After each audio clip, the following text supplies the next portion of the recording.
Hello, friends. Today I have a beautiful book for your review. It's a classic, The Way We Live Now, written by Anthony Trollope and first published in 1875.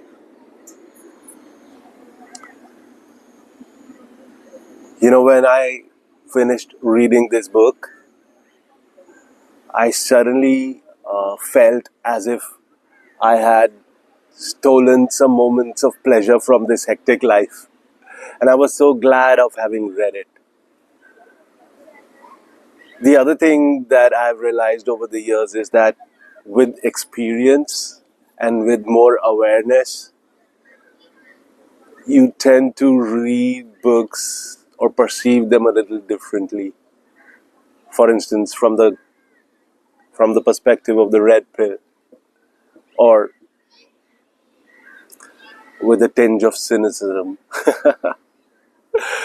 Having said that, I'll give you a few features of this book that stand out that you should be aware of if you decide to pick it up, that what you're into. And at the very end of the video, I will give you my rating of this book. So to begin with, the number one feature that really stands out is the villain. Like Lucifer in Milton's Paradise Lost, and the Yahoos in Gulliver's Travels.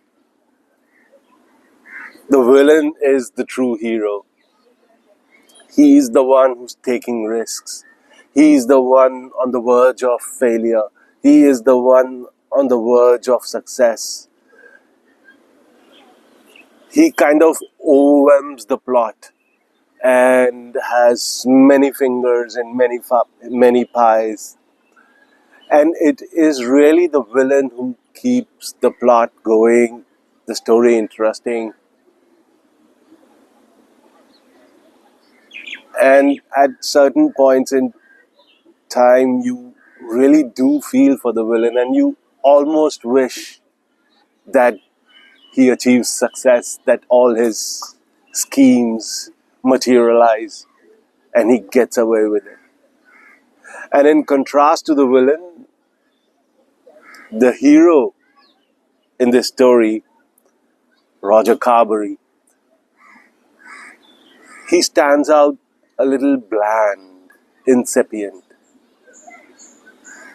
So yeah, this the villain is a very interesting feature that stands out in this book. The second feature is decadence.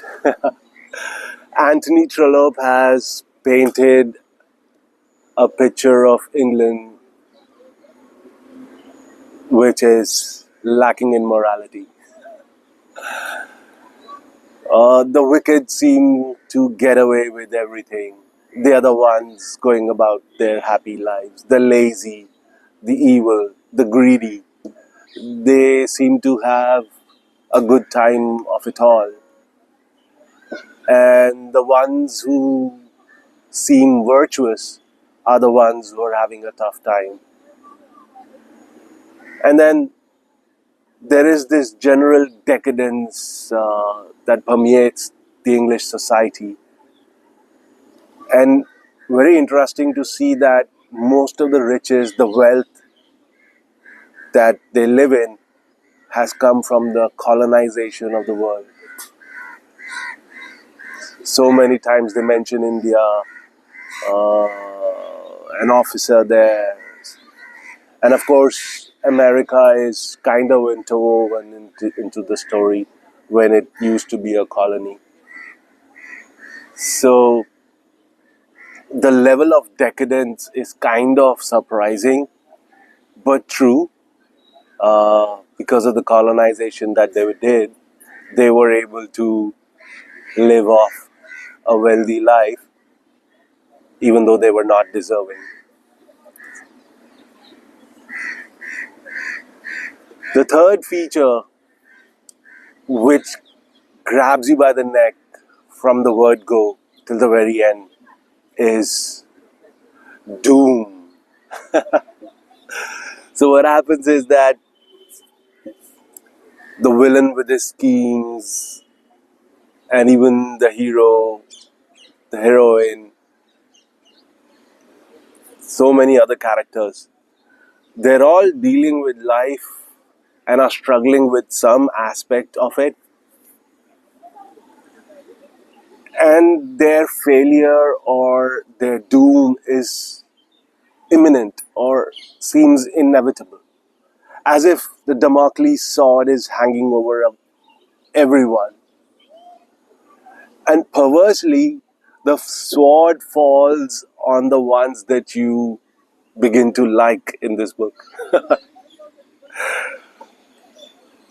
And but this sense of doom that the next page this might happen, or disaster will strike, and catastrophe, uh, that's what keeps you on the edge of your seat and turning pages after pages, wanting to know what happens next.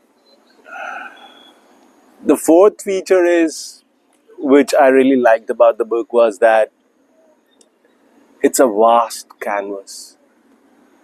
There is not just one, two, three, but many characters that the author has really dwelt into, and therefore you have many a story going on in the overall story. And the beautiful thing is that many of these characters are somehow interconnected. That's the brilliance of the author, of course.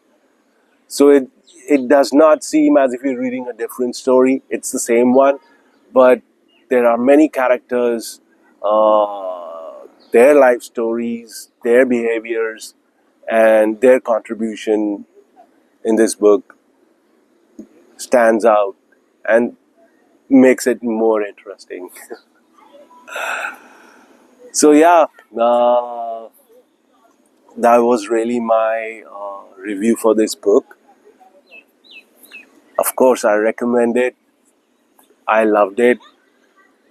It's one of those books that I started reading because of.